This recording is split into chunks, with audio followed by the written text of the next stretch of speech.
అలానే భ్రాంతి కలిగినప్పుడు మిశ్రమ భావాలు కలుగుతాయి. మిశ్రమ భావాలు కలుగుతాయి. తాడా? పామా? మిశ్రమ భావం అది. లైట్ ఏసి దగ్గరికెళ్లి చూసినప్పుడు ఒకే భావం. అయ్యో! తాడండి ఇది. ముందు మిశ్రమ భావం వచ్చింది. దగ్గరికెళ్ళాలా? వెళ్ళకూడదా? కదులుతోందా? కదలట్లేదా? మిశ్రమ భావాలు. హ్మ్. అట్టి విషయాన్ని సంఘాతము అంటారు. సంఘర్షణ చెందటం అన్నమాట. ఒక క్లారిటీకి రాకపోవటం. మనం గూడా చూడండి, ఒక సమస్య వచ్చినప్పుడు క్లారిటీకి రాము. ఏం చేస్తే 10 జవాబులొస్తాయి. ఏది సూట్ కాదు ఆ సమస్యకి. ఇది కాదండి. ఇలా చేస్తే ఈ జబ్బు తగ్గదండి. ఏదో ఒకటి ఉంటుందండి దీనికి.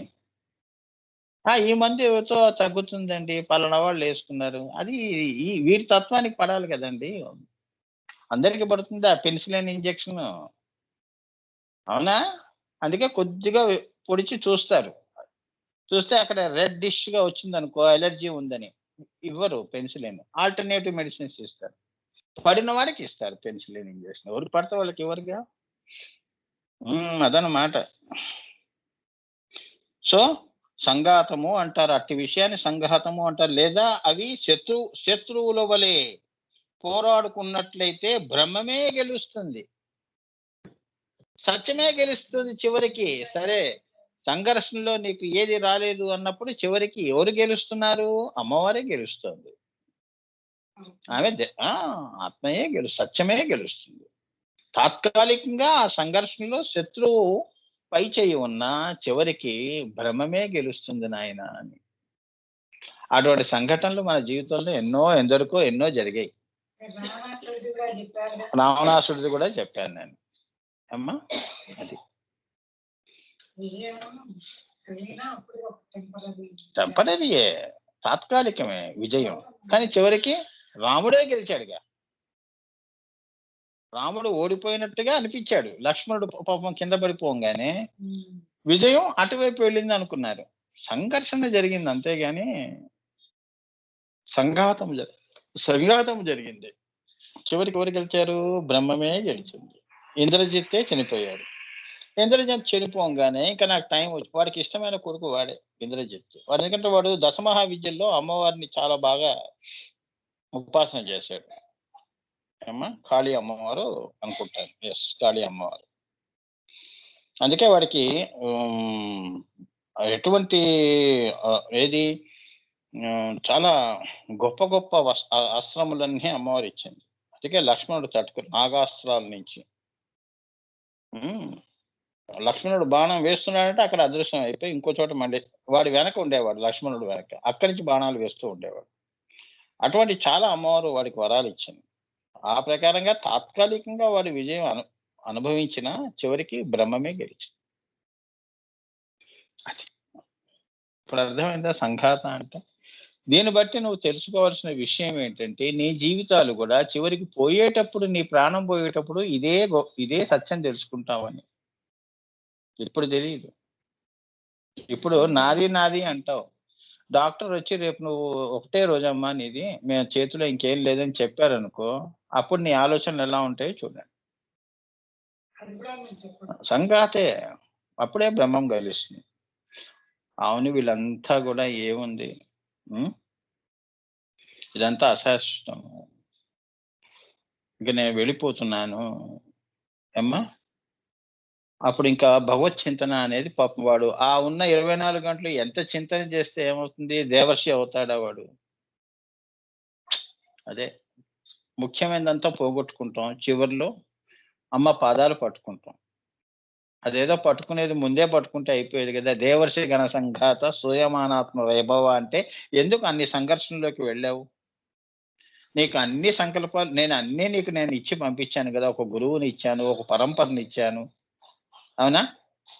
ఇంత ఒక మహానుభావుడు మరి గ్రంథాలు ఆయన రచించటం, అవన్నీ నువ్వు ఒక్క సంవత్సరంలో ఇవన్నీ నువ్వు చేయలేవు. ఈ పనులు ఇవి చేసి ధ్యానం ఇచ్చాను, నన్ను చేరుకునే మార్గం క్రియాయోగం కూడా ఇచ్చి నేను పంపించాను, నిన్ను తీసుకొచ్చి అక్కడ కూర్చోబెట్టాను. ఇవన్నీ పక్కన పడేసేసి సంఘాతాలో ఎందుకు వచ్చావు? అవునా? అందుకే అమ్మ ఇవ్వలేదు, అమ్మ చూడలేదు అని మటుకు అనే హక్కు మనకు లేదు. ఆ దయ ఉంది కాబట్టి ఇప్పుడు కూడా ఈ నామం చెప్పుకుంటున్నాం. అది కూడా అమ్మవారి 64 నామాలు నా నా జన్మలో విన్నానండి. చాలు బాబు. 1000 వింటే ఇక అమ్మవారి అదృష్టం. అంతకాలం నేను బతుకుంటే. చెప్పేవాడు, వినేవాడు బతుకుండాలిగా. అవునా? సో, అప్పుడు వారి జీవితం సార్థకం అవుతుంది. ఎప్పుడైతే బ్రహ్మమే గెలుస్తుందనే విషయం తెలుసుకున్నవాడు వారి జీవితం సార్థకం చేసుకుంటాడు. ఆ సంఘర్షణలోకి వెళ్ళడు. వాడు మొదటి నుంచి కూడా ఋషిత్వాన్నే పెట్టుకుంటాడు. బ్రహ్మ చింతననే, బ్రహ్మ సంస్కారాలనే తెలుసుకుంటూ ఉంటాడు. బ్రహ్మలోనే ఉంటాడు. లౌకికంగా అన్నీ కూడా శ్రీకృష్ణుడిలా పనులు చేస్తూ ఉంటాడు. అవునా? అమ్మ పాదాలు పట్టుకునేగా ఇక్కడ జీవిస్తున్నాడు వాడు. ఒక చెయ్యి పోయినా ఇంకో చెయ్యి అమ్మ పాదం పట్టుకుని ఉందిగా. అవునా? చెట్టు నుంచి జారినప్పుడు ఏమవుతుంది? ఒక చెయ్యి పడిపోయిందనుకోండి పట్టు, ఇంకో చెయ్యి ఉందిగా. గోడను పట్టుకొని వేలాడుతూ ఉంటాం. ఆ! అది చెప్తున్నాడు. అంటే మరి తుఫాన్లుల్లో ఎన్నో కొట్టుకుపోతున్నాయి ఇప్పుడు వర్షాల వల్ల. ఎందరో కొట్టుకుపోతుంటారు. బతికిన వాళ్ళు బతుకుతారు, పోయిన వాళ్ళు పోతారు. సో, సంఘాతము అంటే అది. ఇప్పుడు అర్థమైందమ్మా? సంఘాతం అంటే సంఘర్షణ అని. ఎక్కడికి ఈ సంఘాత అనేది అయింది నాన్న. స్తూయమాన అమ్మవారు దేవర్షి గణ సంఘాత స్తూయమాన అంటే ఏంటో తెలుసుకుందాం. 4వ గుప్తనామం. అమ్మా 4వ గుప్తనామము. అమ్మవారు నాద స్వరూపిణి కాబట్టి ఓంకార స్వరూపిణి కాబట్టి ఆవిడ సావిత్రి, గాయత్రి ఇత్యాది ఏ పేర్లు పెట్టినా నామములతో ఉన్న లలితా పరంజ్యోతి కాబట్టి ఆమె తన నుండి వచ్చిన పరానాదమును పశ్యంతి మధ్యమ వైఖరి రూపములతో సమస్త భాషా సారస్వతముల రూపముతో ఈ ప్రపంచములో అందరూ మాట్లాడుతూ ఉండే అందరి జిహ్వల పైన సత్యముగాను అసత్యముగాను మాయగాను మోసముగాను మంత్రముగాను స్తోత్రముగాను అన్ని విధములుగా ఆమె నర్తిస్తూ ఆనందాన్ని పొందుతూ ఉంటుందమ్మా. అర్థమైందా? ఆమె సత్యము చెప్పేవాళ్ళు అమ్మా, సత్యం చెప్పేవాళ్ళు సత్యం, సత్యము అసత్యం. సత్యం చెప్పే వాళ్ళందరూ అమ్మవారికి ఇష్టమని కాదు. అసత్యము, కొందరు మళ్ళీ అబద్ధాలు ఆడటం, ఇవన్నీ కూడా అమ్మవారు సర్వ భాష అన్నిట్లో కూడా పరాపశ్యంతి నాదస్వరూపిణి కాబట్టి, గాయత్రి స్వరూపిణి కాబట్టి ఆమె అందరి నోళ్ళల్లోనూ ఉంటుంది. నీకే కాదు నోరు ఇచ్చింది, చెడ్డవాడికి ఇచ్చింది, మంచివాడికి.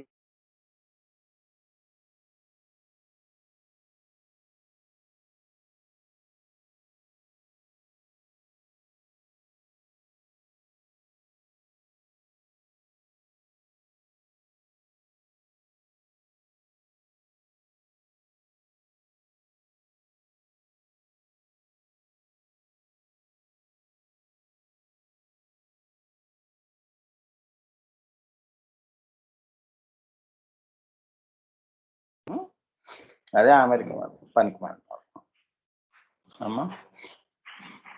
అసలు వాళ్ళు ఏం ఉంచుతారమ్మా? ఓసారి పుస్తకాలు ఎక్స్పెన్సివ్ గా ఉన్నాయి నేను కొనలేను అంటాడు. 5 పుస్తకాలు తీసుకుంటాడు. మళ్ళీ మొన్న మెసేజ్ లో మా అబ్బాయి అన్ని తీసుకోమన్నాడు అని. ఏమిటి నువ్వు తీసుకుంటే ఎంత, తీసుకోకపోతే ఎంత? నాకు ఎవరు తీసుకోకపోయినా నాకేం డబ్బు నాకేం ఇప్పుడు నాకేం అంత అవసరం లేదు. నేనేం సేల్స్ మెన్ కాదు. నీకు ఇష్టం అంటే తీసుకోలేదా వదిలేయి, ఏముంది? ఎక్స్పెన్సివ్ ఉంటుంది. ఇప్పుడు లలితా సహస్రనామానికి ఏమో మనం అమూల్యం ఏం పెడతాం? 500 రూపాయలు పెట్టాం. మరి విషయం ఎంత ఉందో ఇప్పుడు విన్నారు కదా. పాపం మీరందరూ 500 రూపాయలు పెట్టి తీసుకున్న పుస్తకానికి నేను ఎంత ఇస్తున్నాను? నేను రివర్స్ లో నేనే నష్టపోతున్నాను. అవునా? అయినా కూడా ఇస్తున్నాను అంటే అమ్మ దయ అది. అవునా? ఏమి ఇచ్చామమ్మా అమ్మవారికి? మళ్ళీ యునైటెడ్ కింగ్డమ్లో ఇంగ్లాండ్లో ఉంటారు, ఒక 5,000కి వాళ్ళు అలా అయిపోతున్నారు, కింద మీద పడిపోతున్నారు. ఏం చేస్తున్నారు? పౌండ్స్ను డాలర్లు. మంచి కార్యాన్ని పంపించండి, గురుగారు ఒక పుస్తకాన్ని మేము పంపిస్తున్నామని చెయ్యండి, మంచి పనులు చేయండి. నేను చెప్పాలా? అమ్మకి ఇవ్వండి. చెప్తున్నాను, పాటలు ఉన్నాయి, వెయ్యండి, డబ్బులు ఇవ్వండి, లోకానికి ఇవ్వండి. మీ పేర్ల మీద అన్నదానం చేస్తున్నట్టుగా పాటల దానం అంటే ఇవన్నీ నేను ఎక్కడ చెప్తాను? బ్రహ్మ సంస్కారాలు తెచ్చుకోవాలమ్మా, నేను చెప్తే వచ్చేవి కావు అవి. అర్థం చేసుకోవడం ఏం చేస్తాం? ఆ పెద్దవాళ్ళు వాళ్ళు మరి మనం ఏం చిరాకు పడతాం? నమస్కారం, దండం దశగునేది భవేత్. అమ్మవారు అదే చెప్తుంది, దండం పెట్టి పక్క జరుగు అంటారు అంతే. ఇప్పుడు ఏదో ఇప్పుడు మాట్లాడచ్చు, నేను గంట మాట్లాడతాను, నా క్లాస్ పోతాను కదమ్మా, నాకు చాలా ఇంపార్టెంట్, నా ప్రాణం ఇది. ఎవరు విన్నాలో వినకపోయినా కూడా అమ్మవారు చెప్పమంది. ఎవరినో అక్కడ పెట్టి నేను చెప్తాను నాన్న, అది మీరంతా రికార్డ్ చేయండి అని. నాకు మనుషులే కావాలంటే అందరినీ జాయిన్ చేయించే శక్తి కూడా ఉంది నాకు. 500 మంది కూర్చుంటారు స్కైప్లో. ఇట్స్ నాట్ కమర్షియల్, నాకు ఆ దృష్టి లేదు. సో స్తూయమాన అంటే ఏదో తెలుసుకుందామమ్మా, చాలా బాగుంటాయమ్మా. నీ ప్రాణం పోయే వరకు చెప్పురా అంటే చెప్తూనే ఉంటా, నాకేం బాధలు. ఇలా చెప్పుకుంటేనే నిన్ను తీసుకెళ్ళిపోతానంటే చాలా సంతోషం తల్లి. ఎన్ని సంవత్సరాలైనా చెప్తాను, ఎందుకు నాకు లౌకికం చెప్తాను తల్లి అంట. అమ్మవారు నాదస్వరూపిణి అని చెప్పాను కదా. సమస్త భాష సారస్వతముల రూపంతో ఈ ప్రపంచంలో అందరూ మాట్లాడుకునే అందరి జీవుహల మీద, నేలిక మీద నృత్యం చేస్తూ ఉంటుంది. చెడ్డవాడు నేలిక మీద, మంచివాడు అంటే ఏంటంటే చెడ్డవాడి మీద ఎందుకు నృత్యం చేస్తుంది స్వామి, వాడు చెడ్డవాడు కదా అంటే, అవును వాడు మరి వాడికి కర్మానుసారంగా వాడు చేసుకున్న గత జన్మల్లో చేసుకున్న కర్మ ఏదైతే ఉంటుందో అంటే అలా శిక్షణ బోధన ఇస్తుంది. రావణాసుడికి 2 ఇచ్చింది. వాడు మృత్యులో మళ్ళీ వాడు ఏమయ్యాడు తెలుసుకున్నాడు, అవునా? సో అలా శిక్షణ బోధన ఇచ్చి మళ్ళీ తనలోనే కలిపేసుకుంటుంది. అంటే మనందరం అమ్మవారి యొక్క శరీరంలో ఒక భాగం లాంటి వాళ్ళం. మన మురికంతా కడిగేసి మళ్ళీ ఆ జ్యోతిని తనలో కలిపేసుకుంటుంది. అది నువ్వు వెళ్ళేటప్పుడు ఎలా వెళ్ళావో మళ్ళీ నిన్ను అలానే మళ్ళీ నాలో కలుపుకుంటాను, అదే లయం. శుద్ధి, శుద్ధాత్మ, బుద్ధాత్మ పైన శుద్ధాత్మవి కావాలి నువ్వు, అదనమాట చెప్తున్నారు. సో మంచివాడు మాట్లాడుతున్నాడు, చెడ్డవాడు మాట్లాడుతున్నాడు అంటే ఆ క్షణంలో వాడు చెడ్డతనం నుంచి మంచితనం వైపు వస్తున్నాడు. రాముడు వనవాసం చేస్తేనే సీతను గెలుచుకోగలిచాడు, వనవాసం చేయకుండా ఎలా గెలుస్తాడు? అందుకేగా కైకేయి పంపించింది, అన్ని కష్టాలు ఉంటాయని, అవునా? మరి అయోధ్య అప్పుడు ఆ సమయాల్లో ఎందరో రాజులు వచ్చి ఆయన కాపాడొచ్చు కదా, ఆయన ఎవరి సహాయం తీసుకోలేదు. సో అలా అమ్మవారు అందరి జీవుల మీద కూడా నర్తిస్తూ ఉంటుంది, అర్థమైందమ్మా? అలా వాడు సంస్కరించబడతాడు, వాడు అలా సత్యం తెలుసుకుంటాడు. అబద్ధాలాడి ఎప్పుడో అప్పుడు ఆ అబద్ధమే వాడిని కబలిస్తుంది. అయ్యో ఈ అబద్ధం ఆడటం వల్ల ఇంత అనర్థం జరిగింది, అవునా? ఆ జ్ఞానం వస్తుంది. అప్పుడు వాడు ఏమయ్యాడు? మంచివాడయ్యాడు, అవునా? ఇంకెప్పుడు ఆ పని చెయ్యడు. అలా అమ్మవారికి ఏంటంటే తల్లే కదా, పిల్లలందరినీ సమానంగానే ఏమ్మా, ఆమె ప్రేమ అందరికీ పొందే హక్కు ఉందని. చెడిపోయిన పిల్లల్ని తానే సంస్కరించుకుంటుంది, బోధిస్తుంది, శిక్షిస్తుంది, చివరికి ఆ బిడ్డను కూడా తప్పని కలుపుకుంటుంది అని. అంటే ఆమె అరుణాం కరుణాతరంగితాక్షి, అంత ప్రేమ ఎవరికి ఉండదు ఈ భూమిలో, అవునా? నేను చచ్చాను అనుకుంటాం గాని అని అంటారే గాని దాని పైన లక్షణం అమ్మవారికి ఉంటుంది, అదే అమ్మవారు స్తోయమాన. అర్థమైందా? అమ్మవారు అంటే అమ్మవారే మరి. అయితే అన్నిటికంటే ఆమెకి ఇష్టమైనది ఏంటంటే, అమ్మవారికి ఇష్టమైనది ఏంటి? ఆమె నామములను చక్కగా పారాయణం చేసి ఏనన్నా ఎక్కడ చేస్తారో అక్కడ లలితా పరమేశ్వరి రూపంతోనే ఆ జిహ్వ పైన మీ ఆడవాళ్ళందరూ గుళ్ళల్లో మీరు ఒక గ్రూప్‌గా మీరు సంఘంగా ఏర్పడి, రోజు మనం పలానా గుడిలో వెళ్లి లలితా పారాయణం చేసుకుందామండి అని చెప్పి ఒక 10 మంది ఆడవాళ్ళు కలిసి వెళ్తారుగా. శుక్రవారం వెళ్లి చక్కగా అక్కడ పారాయణం చేసుకొని, అమ్మవారికి నమస్కారాలు చేసుకొని, తీర్థ ప్రసాదాలు తీసుకొని ఇళ్ళకొస్తుంటారు కదా! అటువంటి వాళ్ళు నాకొకసారి ఇక్కడ నేను చెప్పాను కదమ్మా వాళ్ళని కలిసానని. హ్మ్. బందర్‌లో ఆ గుడి చిలక చిలకలపూడి గుడి. పాండురంగ ఆలయం. అక్కడ వాళ్ళందరూ చేస్తుంటే ఆ! వాళ్ళు అడిగారు. "మీది ఎవరు స్వామి" అని. "మీదెవరండి" అని. కొద్దిగా చెప్పానంతే వాళ్ళకి ఆశ్చర్యపోయారు వాళ్ళు. మళ్ళీ "ఎప్పుడొస్తారు స్వామి" జస్ట్ ఇలా చెప్పాను. అమ్మవారి యొక్క తత్వం చెప్పాను పాపం. "ఇలా ఉంటుంది నాన్న, ఇలా చేసుకోండి" అంటే, "మీరు ఎప్పుడెప్పుడు వస్తుంటారండి? మీరు ఇక్కడే ఉంటారా?" "లేదమ్మా నేను హైదరాబాద్ నుంచి వచ్చాను." "మళ్ళీ ఎప్పుడొస్తారు స్వామి?" "వస్తూ ఉండండి. మీరు కొద్దిగా ఇక్కడ ప్రవచనం చేయండి." లేదమ్మా నేను అమ్మవారి ఆజ్ఞ తీసుకునే వస్తాను మళ్ళీ. చూద్దాం మళ్ళీ ఆ కలయిక ఉంటే అమ్మ దయ అన్న. చాలా ఆఫర్స్ ఉంటాయి. కానీ మనం అన్ని చోట్ల వెళ్ళలేం కదమ్మా! ఆ తల్లి ఎక్కడ పంపిస్తే అక్కడికే వెళ్ళాలి. కానీ పంపిస్తుంది. ఆ రోజు గూడా వస్తుంది. హ్మ్. ఆ నామములను చక్కగా పారాయణం చేసే చోట లలితా పరమేశ్వరి రూపంతోనే ఆ జివ్వపై నర్తిస్తూ ఆ లలితా పరమేశ్వరి రూపంలో నీ నాలిక మీద నర్తిస్తూ ఉంటుంది. శ్రీమాత శ్రీ మహారాజ్ఞి నువ్వు పాడావనుకో, ఆ పాట రాగం, నాదంలో అలా ఉంటుంది. నర్తిస్తూ ఉంటుంది. నువ్వు ఎంత చాలా మంది పాడుతుంటారు కదమ్మా! అమ్మవారి పాటలు. ఓంకార రూపిణి హ్రీంకార వాసిని అని ఎవరో అమ్మాయి పాడిందనుకోండి, అక్కడ నర్తిస్తూ ఉంటుంది. ఆవిడకి అంత ఆనందం. నీ నాలిక మీద నర్తిస్తుంటుంది నాద రూపంలో. నాద నాద నృత్యం అంటారు దాన్ని. నటరాజు అంటే అదనమాట.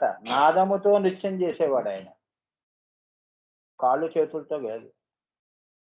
నాదం. అది కూడా పరానాద నృత్యం అది.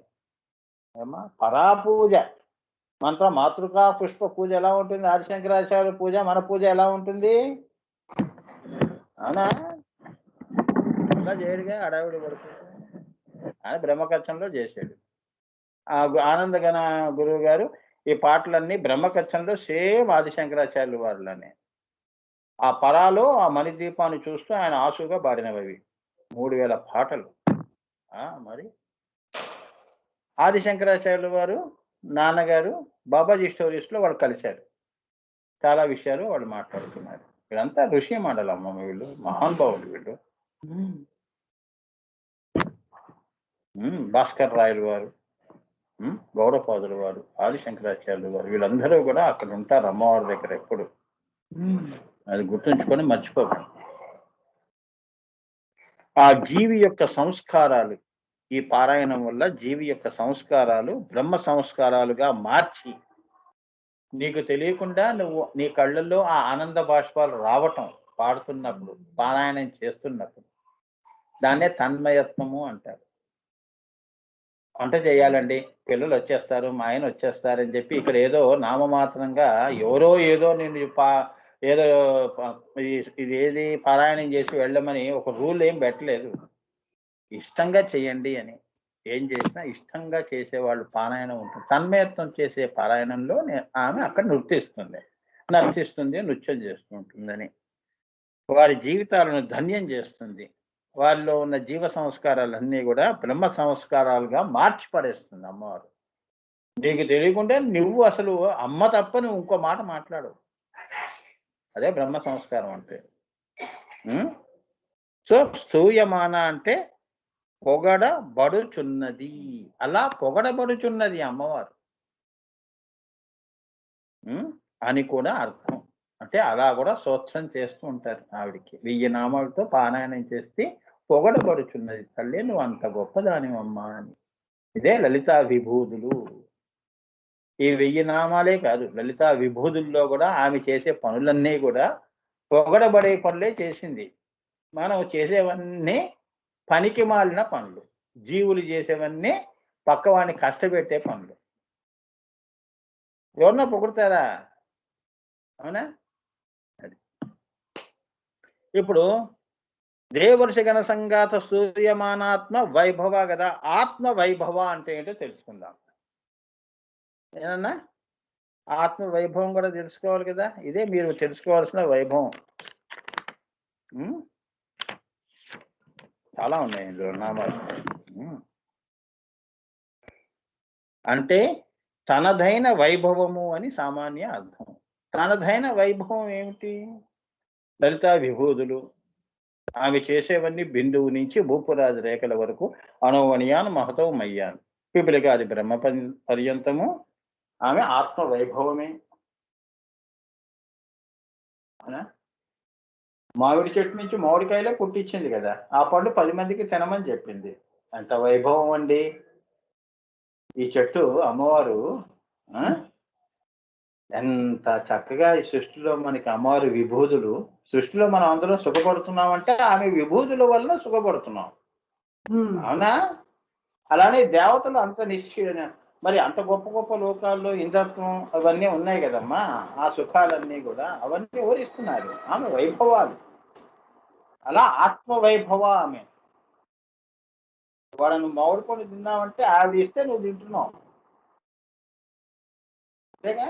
నువ్వు పుట్టించావా? నువ్వు నాటావు, టెంక వేసి నాటి.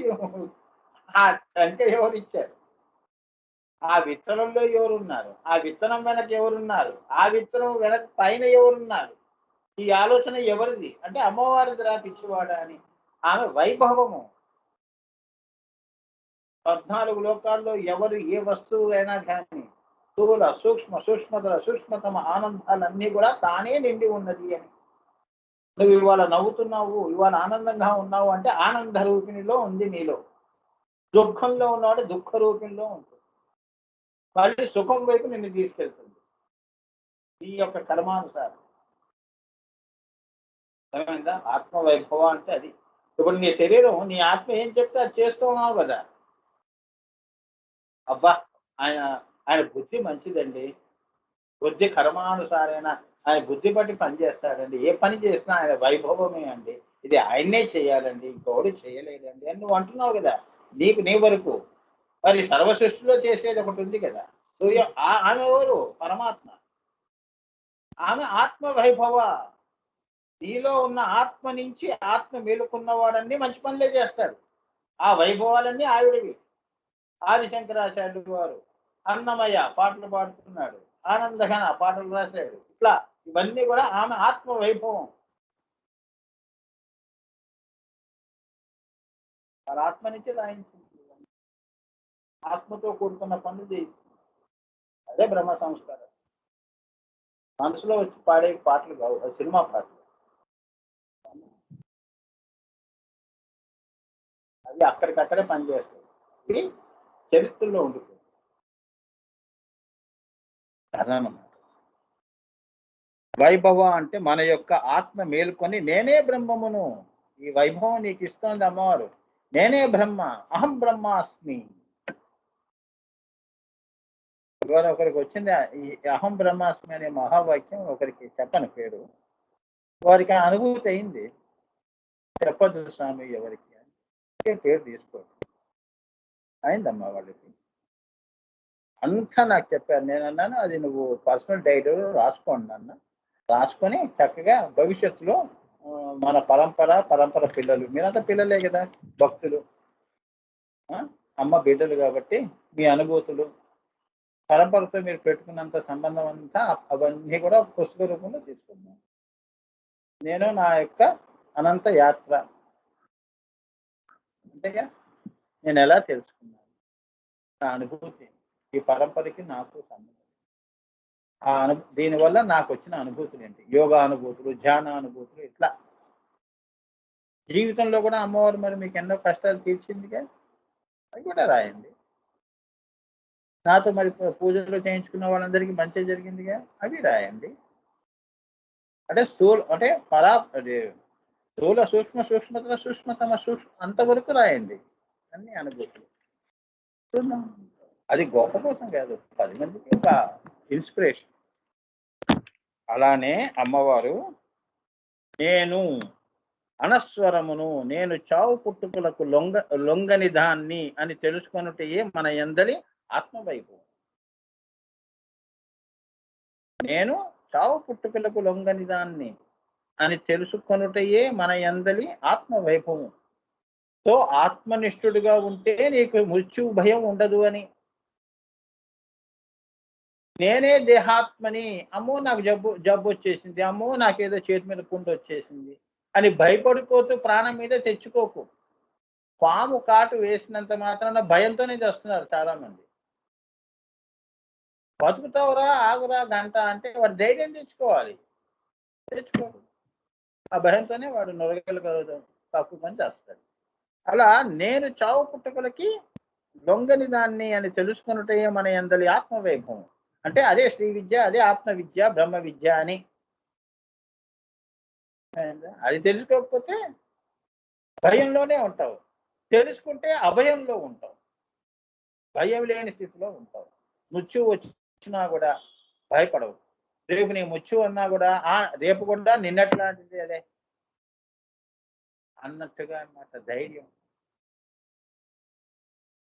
సో నేను ఈ శరీరము కాదు, పంచభూతములు కాదు, సప్త ధాతువులని కాదు, తెలుసుకున్నట్టయే ఆత్మవైభవం. నేను అంటే దేహాత్మ భ్రాంతి పోగొట్టుకోవటం. అంటే ఆయన ఎందుకు అంత ఒక్కొక్కటి చెప్పాడు అంటే, నేను శరీరము కాదు అని అన్నాడు అంటే, నేనే దేహముగా బతికేవాడు కొందరు ఉంటారు. దేహం కోసమే 7 తరాలకు సంపాదించుకోవటం, డబ్బులు దాచుకోవటం, ఇవన్నీ చేస్తుంటారు కదా. అవునా? 10 మంది కడుపు కొట్టడం, ప్రపంచంలో అదేగా జరుగుతుంది. డబ్బు వెంటగా పరిగెడుతుంది. ఇవన్నీ ఏమిటి? దేహాత్మ చేసే పనులు. నీకెందుకురా, నువ్వు పోయేటప్పుడు 6 అడుగుల నేలే కదా, నీకెందుకు అన్ని వేల ఎకరాలు? చూడండి, ఇప్పుడు ఎవరి దగ్గరికి వెళ్ళినా 500 ఎకరాలు ఉంటాయి, చెప్పరు, బేనామీ పేర్ల మీద. ఎందుకు నీకు? నువ్వు చస్తే ఎంత? How much the land does a man need when he die? 6 అడుగులు పొయ్యి తీసి పాతేస్తారు, అయిపోయింది.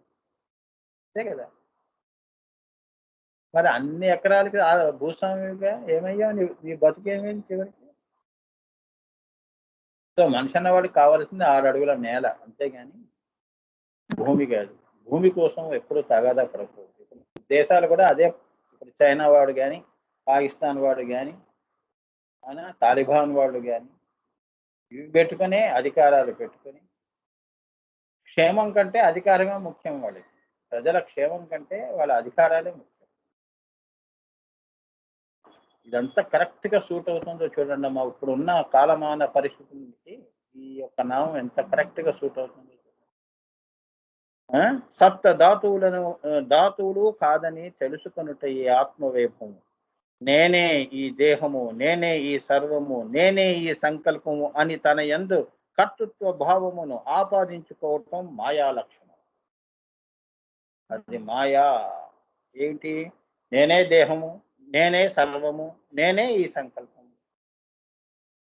ఏంటి నీ సంకల్పము? నేనప్పుడు పిఎంగా ఉండాలి, నేను పోయిన తర్వాత నా కొడుకు ఉండాలి, వంశపారంపరంగా ఈ దేశాన్ని మేమే ఏలాలి. ఇదే సంకల్పాలు. మళ్ళీ వీళ్ళే డెమోక్రసీ గురించి మాట్లాడతారు. సో తన యందు కర్తృత్వ భావమును ఆపాదించుకోవటం మాయా లక్షణం. అలా గనక నువ్వు ఆలోచనల్లోకి వెళ్ళావు అంటే అది మాయా లక్షణం నాయన, అది బ్రహ్మ లక్షణం కాదు, గుర్తుంచుకో అని చెప్తున్నారు. అమ్మవారి మాయ అదే అంటారు. ఒక్కసారి దృష్టి అటు చూసే దృష్టి ఇటు తిప్పావంటే అయిపోతుంది. ఉదాహరణకి మీకు ఒకటి చెప్తే ఆశ్చర్యపోతారు.